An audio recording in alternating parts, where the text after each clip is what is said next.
everyone. Welcome to the Zone to Speak podcast. I'm your host, Juliana. Hey, everyone. At Zone to Speak, I know how important it is to stay healthy, strong, and ready for every ride, workout, and adventure. That's why I am sharing some amazing discounts on products I personally love, designed to support your health, performance, and overall well-being, whether you are an athlete or just looking to feel your best. Psych Plus. Their smart pump is a game changer, compact, efficient, and perfect for keeping your tires road and gravel ready. Plus, they have radar tail lights, smart trainers, smart fans, and more. Get 10% off the smart pump and 5% everything else. 15% off New Zest. Fuel your body with clean, plant-based nutrition. Their clean protein provides a high-quality, easily digestible protein source with no artificial additives. Perfect for recovery and sustained energy. Plus, they have Good Green Vitality, which is packed with essential vitamins, minerals, and antioxidants to support your immune system and overall wellness. 20% off First Endurance, top-tier endurance nutrition designed to support hydration, recovery, and sustained energy for long days on the bike or any endurance activity. 35% off Frey Skincare, made for active lifestyles, designed for skin that sweats. Their all-natural vegan and cruelty-free products keep your skin protected and fresh. I have been using Frey for about 10 years and my skin stays young and has never had a breakout since. 10% off Cold Age, high-quality supplements to support your health, from multivitamins to probiotics, collagen, and more. I personally take the women's fermented vitamins, the collagen, and creatine. 10% off Clearly Not Coffee, a delicious coffee alternative made from functional ingredients like mushrooms, maca, cinnamon, and rhodiola, designed to give you calmer energy, sharper focus, and immune support. I take this every morning. I love how it tastes, and I don't have any energy crash during the day. 15% off Ombre Supplements, premium supplements to support your training, recovery, and everyday health. And there's something special from me, your host. As a certified integrative health, nutrition expert, and holistic life coach, I'm offering 25% off personalized nutrition and life coaching with Genki Wellness. If you want to optimize your health, improve your energy, or simply feel your best, head to bemoregenki.com. For all discounts, check out the episode description. Use code ZONE2SPEAK at checkout and let these incredible products support your health and performance. Now, let's get into the episode. All right. In this powerful and inspiring episode of Zone to Speak, I welcome Kai Luan, a 4-time U.S. paracycling national champion whose journey embodies resilience and determination. Diagnosed with osteosarcoma during his junior year of high school, Kyle underwent a right below knee amputation. Remarkably, within a year, he returned to competitive sports, initially in martial arts, before discovering his passion for cycling. Now an accomplished paracyclist, Kai is also a dedicated attorney and an advocate for adaptive sports. From navigating the road to paracycling to mastering both physical and mental performance, Kai opens up about the highs, the challenges, and everything in between. We will explore what drives him, the unique demands of training and competing at the elite level, and how he continues to break barriers both on and off the race course. Whether you're an athlete, an advocate, or simply someone who believes in the power of human potential, this episode will leave you inspired. Kai, welcome to Zone to Speak. Yeah, thanks for having me. I'm super excited to be here today. Awesome. So am I. What was your first moment of, I want to be a Paralympic? Was it a person, a race, a moment? I know, like, I come from triathlon and I used to just do yoga and running, like a normal person. And when I saw an Ironman live, I was just like, oh my gosh, I was so inspired. I was like, I had a high and I really wanted to do it. Of course, it took me it was a little bit of a journey to get there. But anyways, what's your story? What's your aha moment? Yeah, I mean, for me, I didn't think I realized that like the Paralympics really existed pre-amputation, honestly. So for me, it didn't really kick in until like my amputation was in 2012. And then so soon after, it was September 2012, and then I started getting into cycling around 2016. And then 2016 was the Rio Paralympics.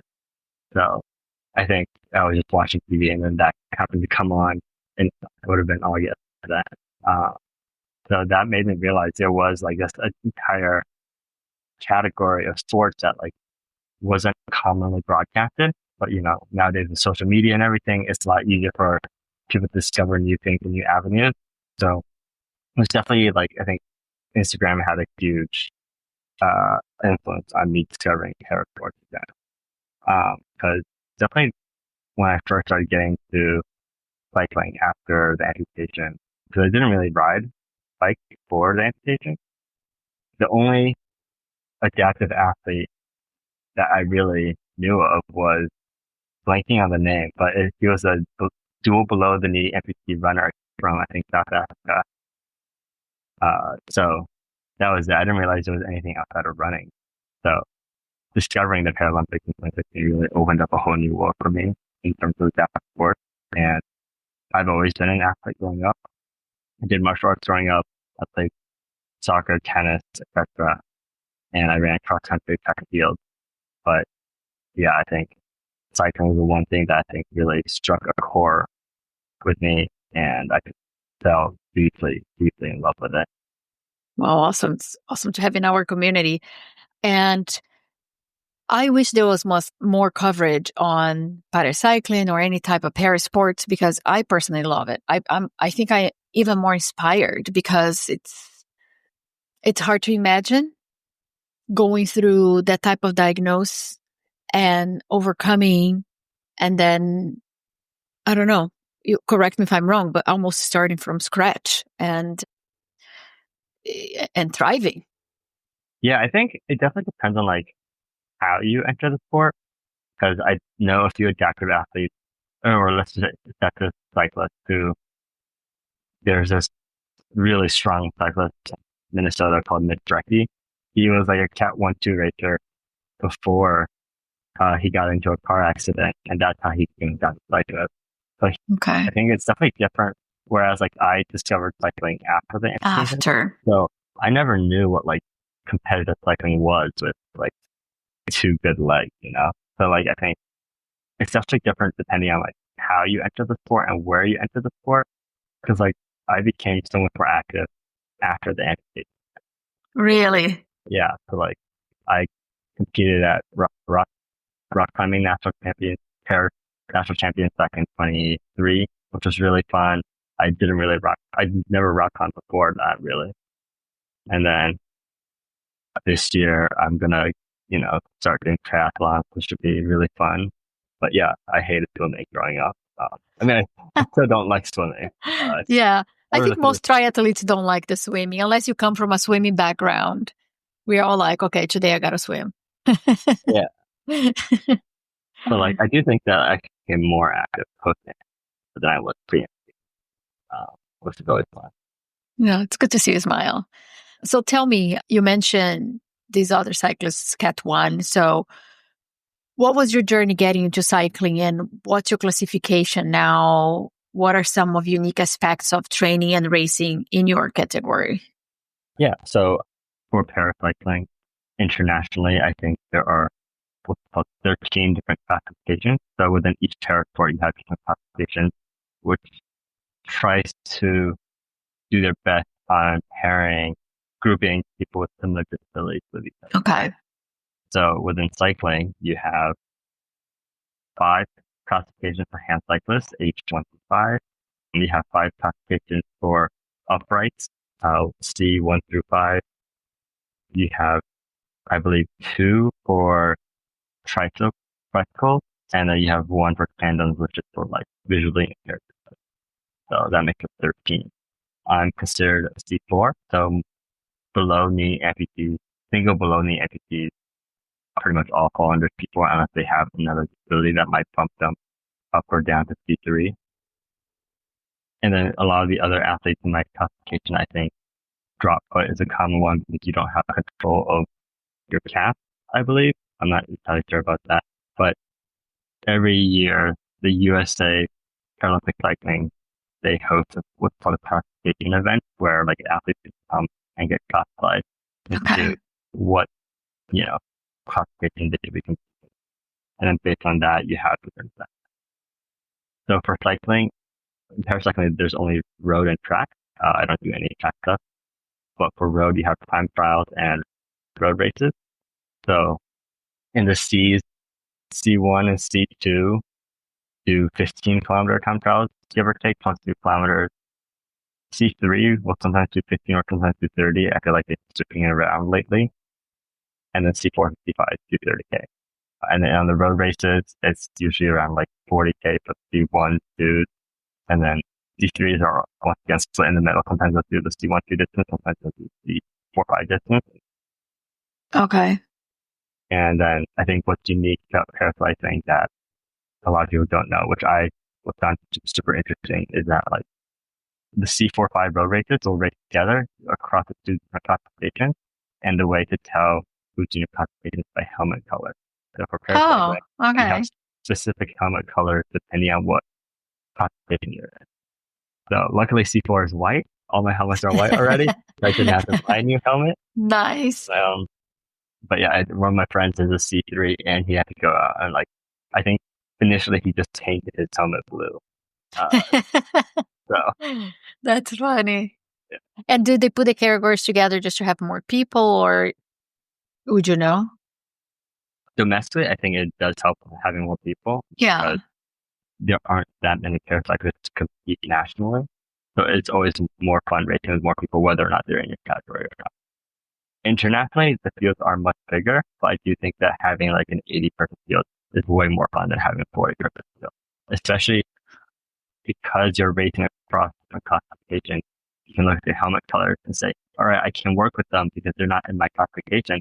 So you could have a break between like a C3, C4, C5. Theoretically. Yeah. So it makes for a very interesting dynamic when it comes to road races. I haven't done an international race yet. My first one will be in 3 weeks.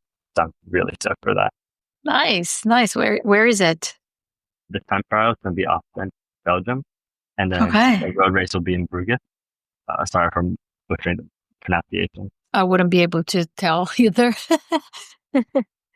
Oh, that would be so much fun. How exciting. And then the results of that, is that to qualify for the Olympics, or is it Paralympics, or is that too early still? It's a bit early, but it does help gauge where everyone is at. It helped determine who is on the U.S. national team.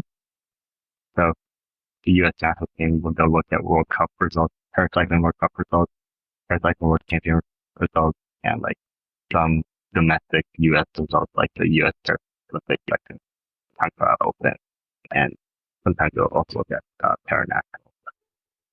I had it on the podcast, Jaco van Gas. He lost, oh my God, now I don't know if it's the right or left, but he lost his part of his arm in battle, and he's a Paralympic champ. So it was very nice also to he share his story. Okay, so stupid question.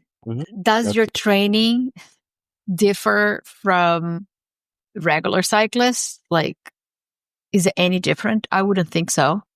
It's still back to the same. You still have your zone 2, your VO2 max, sprint workouts, spot tempo, etc. I do try to pay a bit more attention to off the bike workouts due to like muscle imbalances between my right and left leg. I think there's a few inches difference in circumference between my right quad and left quad. So the left is doing more work. The left is doing more work. I think so. I have power pedals, so it's nice getting power split, and it's usually like 70-30. Wow. Wow. On good days, I'll be like 65-35, but definitely the left. I try to pay attention to a bit more like yoga and stretching and strength workouts on the right leg. I think one thing I need to do a lot with like single leg drills on the trainer, just so that I can make sure the right leg is working and building up, getting a smooth stroke on the prosthetic side versus just like the biological. Like, Yeah, makes sense. And everybody that I talk to, there's so much talk. I mean, it's nothing new on, yoga or flexibility work. I just went this Sunday to a yoga and brunch event and it was so much fun. And I'm really going to try to do more. Really, really going to try to do at least once a week. yeah, I'm that's so what bad at it. I'm so bad. I get excited and I want to do it, but I can't get consistent. Yeah, right now I'm probably like consistently once a week. I'll stretch the second time in the week, but I do really should get better at like incorporating strength and yoga into my routine like over the entire season. So just like Yeah. But we also have lives and we got to keep on also being kind to ourselves and say we can't do it all.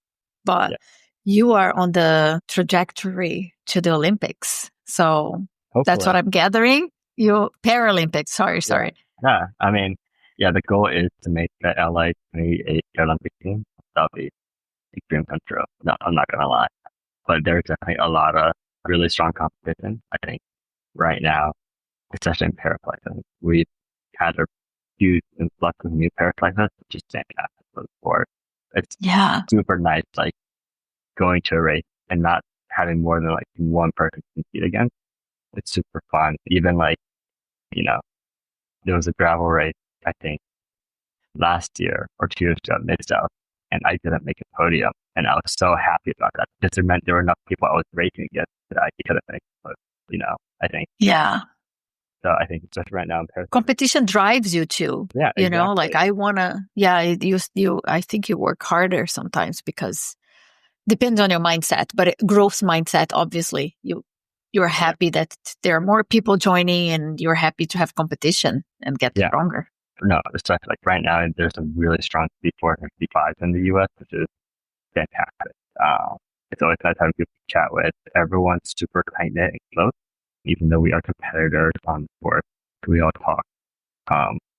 Like especially social media, that we always just chat, like checking on each other once in a while. So, that's wonderful. That it's a tight community. Really cool. So, what is a typical training week for you? Yeah, so it's finally spring in Chicago. Race season has started. It's always interesting depending on where you are in the States. Like the race season will start different times, but end of March, marks the beginning of the Chicago race season. So we had Rock Road last weekend, and a lot of us were out at Barry this past Saturday, which is really fun. But training week, so yesterday was a recovery run. And this year, my trick because I'm starting triathlon, to build more running and swimming in my routine. So this morning I did a strength workout and went on a recovery. Then Tuesday will be a swim and a run.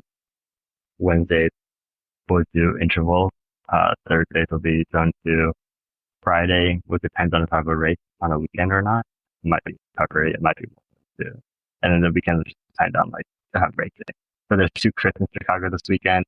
I haven't decided if I'm doing them yet, but I'll determine if I'm doing like a long ride this weekend or racing circles.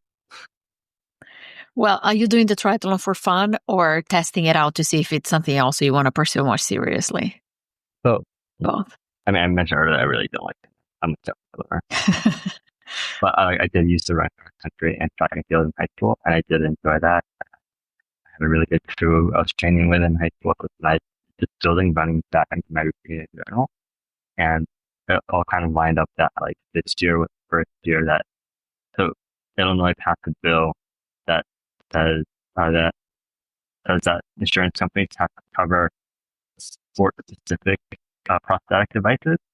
So like before, I would have most likely had to either get a grant or pay for like a running blade out of pocket. Wow. And prosthetics go anywhere between like $15,000 to $25,000 for a below knee prosthetic. Wow. So starting this January 1st, I was able to get a running blade through insurance. I mean, I still have to pay Amazing. some, but like it added a whole new facet of activity back into my life. So That's I'm just really good. doing it for fun. I mean, I enjoy cycling, I enjoy running, so we'll see how much I can put up with swimming. Yeah. I mean, the swimming, it's all technique. So you just need the hours in the pool, probably some open water swim, Mm-hmm. because that's where you're going to be racing. And yeah, I mean, I also was never a fan of swimming. It felt boring. Don't want to offend anyone, but that was my experience. And some days I like it was a love and hate. It turned into a love and hate relationship. You know, some days it's just like just have to do it. Other days I was very excited. Yeah. But I guess I wasn't great at it either, so it makes it hard, you know, to love when you are not good at it. Oh, for sure. But eventually, I got to a good time per 100 meter, and I was happy with it. Mm-hmm. And on the triathlon, you know, you just need to survive the swim. To win a race, you really need to have the bike and the run. Yeah. So Because you that's can what be I the heard. fastest swimmer, and if you don't have the bike and the run, you're not gonna make it to the podium. Yeah. So yeah, we'll see. Exciting. Any? Yeah. Do you have a distance? You starting with sprint or Olympic? Sprint. So for Paracycling, it's all sprint. So Okay. I'm lucky enough that like there's two specific triathlons near Chicago. There's Leon, which is June 1st weekend down in Indiana, and then there's Pleasant Prairie, which is on the other side of the border in Wisconsin. And then Chicago Triathlon in August also has a para category. So it's nice having like more events that will have para specific categories. So it's nice just like gauge where I am compared to other people and all. Great. Yeah, that's great. Yeah. What does representation in sport mean to you, and how do you hope your story impacts others? I just hope more people get out and start moving, right? I think movement is such a good way to like relieve stress. For me, like it's a stress reliever. It makes me happy. If I'm angry, I'll go for a ride. If I'm sad, I'll go for a ride or just move. I think movement is fantastic medicine for the soul and mind. This past weekend at Roubaix, I was talking to a 4-year-old and he was asking questions about my leg. Fantastic. I love like kids because like they have They're so honest. barriers. Yeah. Yeah, they're honest and they just want to know things, and it's great talking with them without having to like think about it, you know. And they have like this pure, genuine curiosity, and I think that like we need more of that in life in general. So I just hope like if I could get like one more person riding a bike, going for a ride, or just doing something, keeping themselves active, I think that'll lead to better lives in everyone. Couldn't agree more. I keep on nodding here. You know, nobody can see it, but I'm nodding and smiling back at Kai. I completely agree. And sometimes for me to just even walking my dog, you know, change perspective, change the mood or improve the mood. It's, yeah, nature, outdoors, sports, moving your body. Yeah. So there's no better medicine. There really isn't. It's also just such a good way to like explore your environment, which is how I got into cycling. Like I used to love driving. I still love driving. It's very convenient. But cycling, like I rode through neighborhoods in Chicago that I would drive through in the past, and you just see so many new things. You interact with people more. You see like these cool things that like street corners that you didn't notice before, or like a new restaurant or a cafe. And like whenever I travel, I try to bring my bike if I can, because it's such a good way to get to know the local community and like the local neighborhoods and like see what people are doing, you know? Yeah, absolutely. I do ultra cycling. So that's one of the things that I most love, because you go to a destination and you're just riding for hundreds of kilometers and you really get immersed into the culture of, if it's a new country, and you really get to see the everyday, you know, people and how things are. And the bike, you're moving fast enough that you can see a lot. It's not walking, but it's slow enough that it's not as fast as a car. Right. So yeah, for me, there's no better way. Completely agree. Yeah. And are there any specific ways you advocate for accessibility and inclusivity? Yeah. So I started a nonprofit with a few friends. It's also my race team that I race with. It's called Cycling. So through the program, we do a bunch of different things. You know, like locally in Chicago, we host like group rides and we host practice check-ins and practice races to get people into racing. There, we have discounted and free entry for like BIPOC women, stuff like that. And then we also have a race grant for paracyclists, for women, and for BIPOC, because racing is pretty expensive, just lowering the cost. And on top of that, we work with different events. So this year, we worked with Mid-South Gravel down in Stillwater, Oklahoma to give out free para entries. We worked with Rough Road in Morris, Illinois to give out free para entries. And we worked out with Barry Roubaix and Hastings, Michigan to give out free para entries. So like we're trying to work with like local organizers to help advocate and help like market the event, and also saying, hey, we want to get you out to these events. Tell us how we can help you get out. If you have questions about the sport, we've all raced these sports before. We can tell you whether or not it's doable. And the answer is it's always yes, it's doable. There's going to be a few sections where you might struggle a bit, but like that's gravel racing, right? I think the best part about gravel racing, particularly in the U.S., is that like we're not bound by the strict structure of USA Cycling, which is like the national federation in the U.S. Yeah. Because that's just categories 1 to 5. Split by male and female. But gravel, you have, age group, both, you have non-binary, you have tandem, you have single seat, you have five bag, and now you have para. So it's nice. It's a lot easier for gravel events to slot in a new category. So it's been really fantastic working with them. And then also the last test ride in Whitefish, Montana, is a fantastic event. It's an huge advocate along with Rebecca's Tyler, Idaho, and Headland Sun Valley area. Yeah, we had Jess on the show and she talked about the last best ride.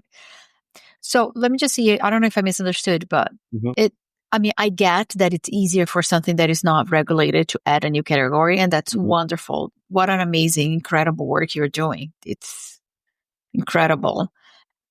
But federations don't have a para category already? Not on the road. Most races don't have dedicated category. Oh, that's a shame. Yeah. I understand. So like I used to help host 2 trips in Chicago. I mean, we still do the practice, but like I used to be part of the Intelligentsia series, and it's definitely difficult getting a nexus of cyclists to come out. Okay. Tour of America's Dairyland, towed up in Wisconsin, usually has a hand cycle category, which has been fantastic, but it's also just like difficult getting people to come out to an event, especially criterium, where like there's always there's already a bit of a hesitation around like newer cyclists doing a crit because we're going around circles really fast, or I track or something. Yeah. And then, but adding like I think an additional barrier being para on top of it definitely has been for some.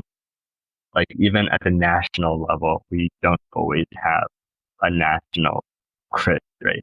So like this year for 2025, we only have a time trial and a road race. We don't have a crit or para. Whereas last year we had road race, crit, and time trial, but the year before it was also just road racing, time trial. So I think even on the national level, crits are not, I think participation is always an issue. Okay. So, and it's a lot of preparation, I guess, to get everything. Yeah. So I think on the local level for smaller event organizers, it's definitely difficult, I think, to get even like one paracyclist out, honestly. And honestly, racing by yourself for 30 minutes is not very fun going in circles. Yeah. So I just enter like the normal cat 1, 2, 3, 4, 5 races. So. Oh, okay. Okay. Yeah. Well, hopefully with the work you're doing and getting more races to have this category and getting more people in with the free entries and also mentorship of how is this course and things like that to eventually have that category on more races. Yeah, that's cool, right? At least for gravel, I feel like it should be relatively easy for every gravel. Yeah. The para category, honestly. Yeah, makes sense. So tell me about your time being in the U.S. Paracycling Nationals. You are a 4-time U.S. champion, national champion, right? Yeah. So that's... How was your experience like 4 times?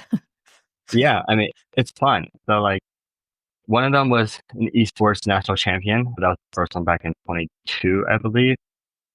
It was my first really esports race. So esports is its own interesting thing where like it's based partially on the algorithm and different because you don't have necessarily need like the technical skills to go around corners and timing, riding through corners and stuff like that. So that felt more like a pure power test. But the last two was nationals down in Augusta, Georgia, and nationals in not Rockville, Janesville, Wisconsin. Augusta was brutally warm. It was, Oh, I bet. yeah, Georgia, Hot and humid. yeah, in August too, which was really fun. Wow. And there was a solid hill on a time trial course, which was insane. So, but that road race is really fun because they combined the C4s and C5. So we had, I think, 6 people total in our race. Nice. And then because it's always nice having someone to race against. So like it was cool working with people in other categories, eventually getting dropped and just seeing where I am across the entire spectrum.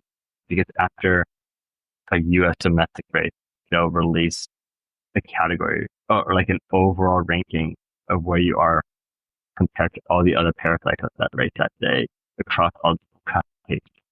Um, it's always fun just like meeting people and getting people because I feel like every single nationals event I go to, there's at least a few new paracyclists that weren't there the last year.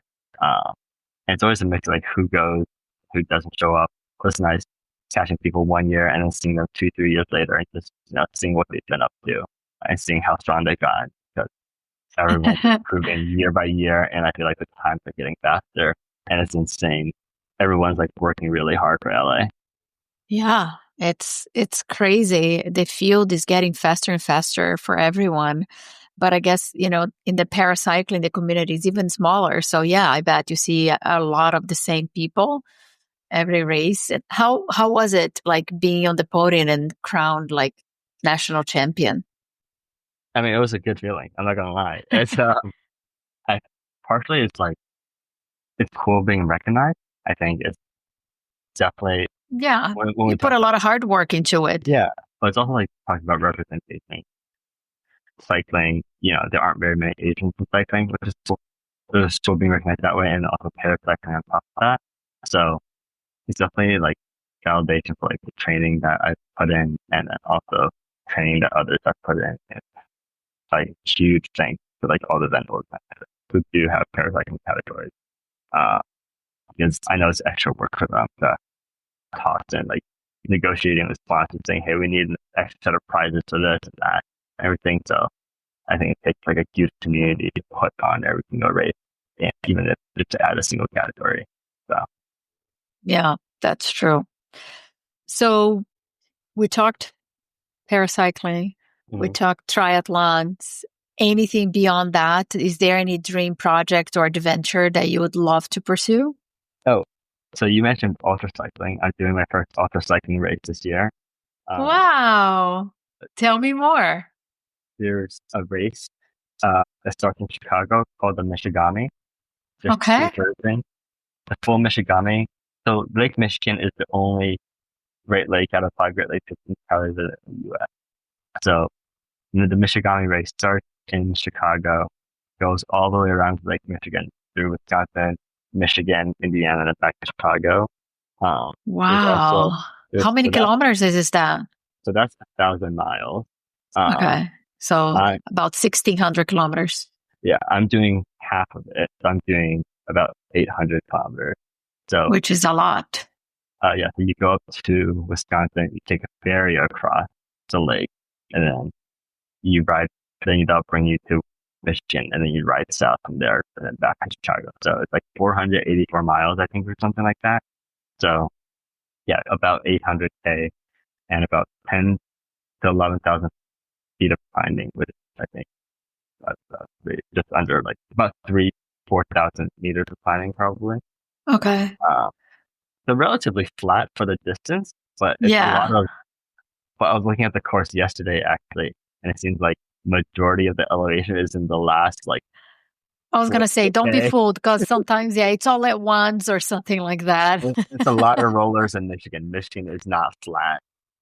I like rollers, but when it's like severe, I mean, I don't mind long climbs either if it's nothing too steep. Yeah. But Yeah. wow, exciting. Do you have like the bike bags? It's self-supported, I'm assuming. It is self-supported. No, I don't have to do that. Okay. So I you mean, need to yeah. get some.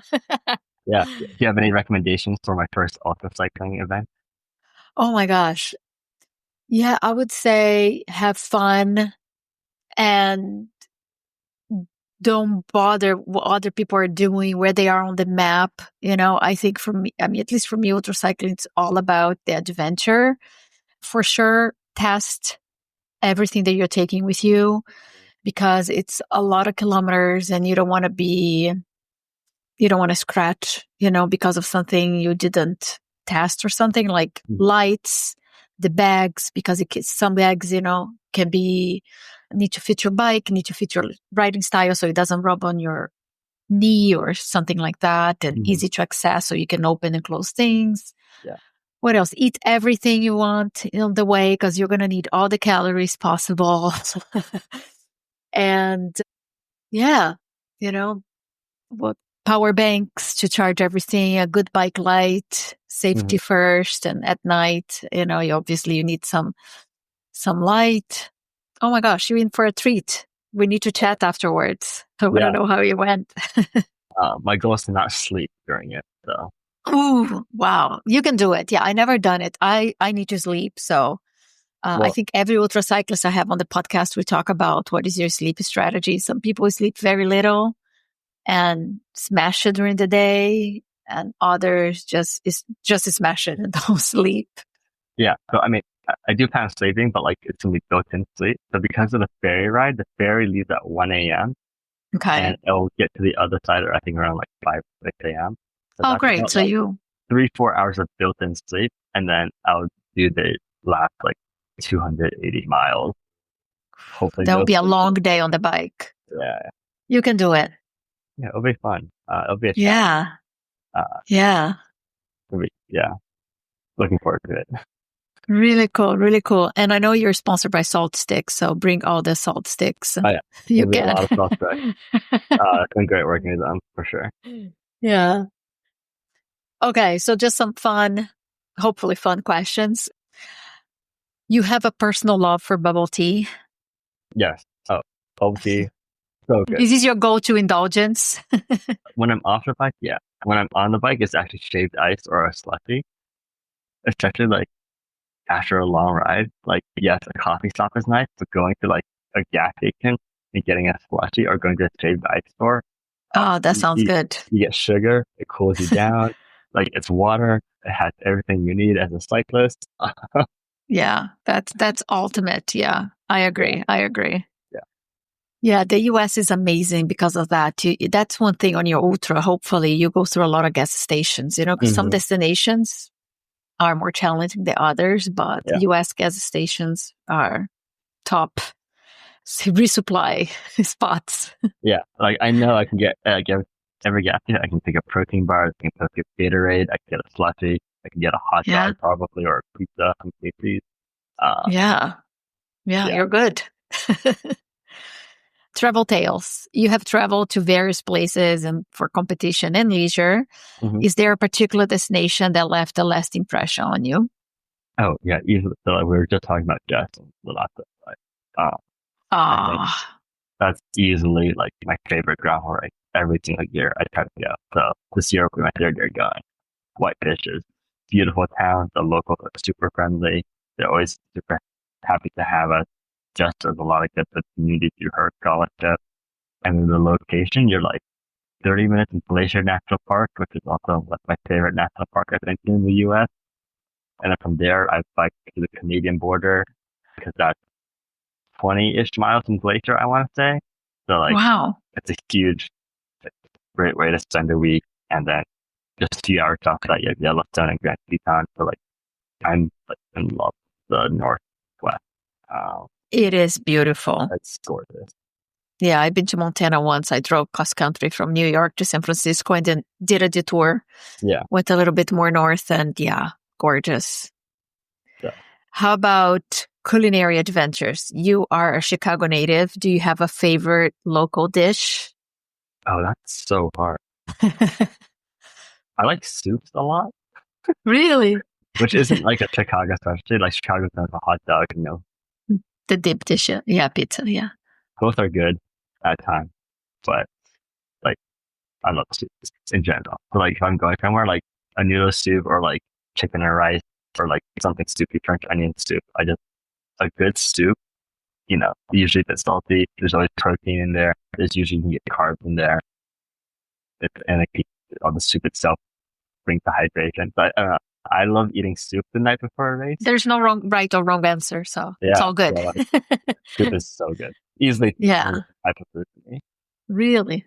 Yeah. Yeah, I like it too. It's nice. Yeah, not my favorite, but I do love soup. Yeah. How about, are there any books or authors that have influenced your perspective on sports or law since you're an attorney or in life in general? I would say different life in general. I'm a huge fan of Malcolm Gladwell. So he's a former journalist. He published a lot of books. He has a podcast on revisionist history. And then he also, through Christian industry, he runs a lot of other podcasts and stuff like that. I really like the way he tells stories. So I've read all of his books, and the book, like the way he tells stories, he goes through like, I think I would describe his type of writing, his genre of like social psychology. I find that to be fascinating, describing like how humans behave and why they behave in different ways. Yeah. So yeah, I would say, the favorite author probably like Malcolm Gladwell. Yeah, I like him too. I haven't read all his book, but I'm really into human behavior and psychology. So yeah, I'm a fan. Well, we talked already about future aspirations, but is there anything else, any personal or professional goals you're excited to pursue in the coming years? Anything I missed? This year, have fun at triathlon, see where that takes me. I'm going to Belgium end of the month. So, enjoy my first international race. Also, my first time on mainland Europe. I've never been to, I've been to Ireland. Cool. I haven't been to, Europe, continental Europe. I'm super looking forward to that. My first ultra race, so it should be really fun. So I think this is just a year of, trying out new things and, giving my shot at everything. Yeah. And then, after building my career as an attorney, so much to do there. My firm has been very generous and very supportive of my cycling career. That's great. So it's hard to get that up, and also the partners and the other systems. Awesome. Well, you have a lot to look up to and so much positive things happening. I will certainly be following your journey, and once you get here to Europe, if you make it to Spain, let me know. I mean, Spain is a huge country, but Girona, which is a big cycling destination. So if you, it's on my bucket list. Girona is on my cycling bucket list. Well, just take a train from Belgium and get here. Yeah, that hard. Kai, it's been wonderful to get to know you, and thanks so much for sharing all your insights and your experience. Thank you so much. Yeah, thanks for having me. It's been super fun chatting. And that's all for today's episode. I want to thank the listeners for tuning in. Your support means everything. If you enjoyed this episode, please consider following, leaving a review, and sharing it with your friends.